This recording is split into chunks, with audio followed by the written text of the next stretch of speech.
I recently created a post about the layoffs at Tesla. Some commenters have noted that BYD, which currently isn't in the US market, could be an enormous challenge for Tesla, and that Tesla made the decision to focus on robotaxis because BYD will be hard to beat for low-cost electric cars.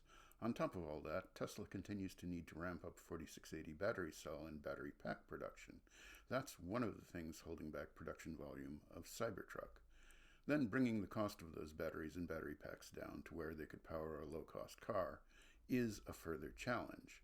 That adds to the reasons to put the emphasis on robotaxis, but as we will explore in a future video, still leaves open a lot of questions about robotaxis and how quickly they can add revenue to Tesla's top line. There's a lot of speculation currently that BYD will outcompete all other makers of electric vehicles in Europe. This is based on price, specifically initial price. Everybody's got about 2 or 3 years to get ready for this to hit. BYD doesn't have dealers, Chinese car quality is unknown in much of the world, especially the US, and incentives currently give a leg up worth a few $1,000s to US makers of electric cars. All of that will change and relatively quickly, but that's not what's going to enable BYD or perhaps 1 or 2 other Chinese car makers to have a huge impact, or at least not all of it.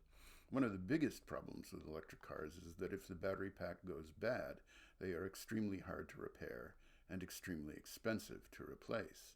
Sometimes the price is tens of thousands of dollars. That's abusing the customer and creating a reluctance to buy electric vehicles. That reluctance might not be wholly rational. Have you ever priced a replacement engine for your car?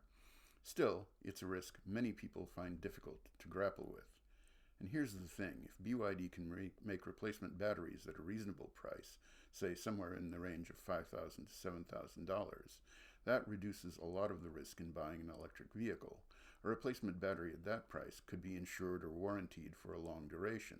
That alone could propel BYD to the top of the market if other makers don't match BYD's pricing. One more thing, low-cost battery replacements for new Chinese EVs would crash the used EV market.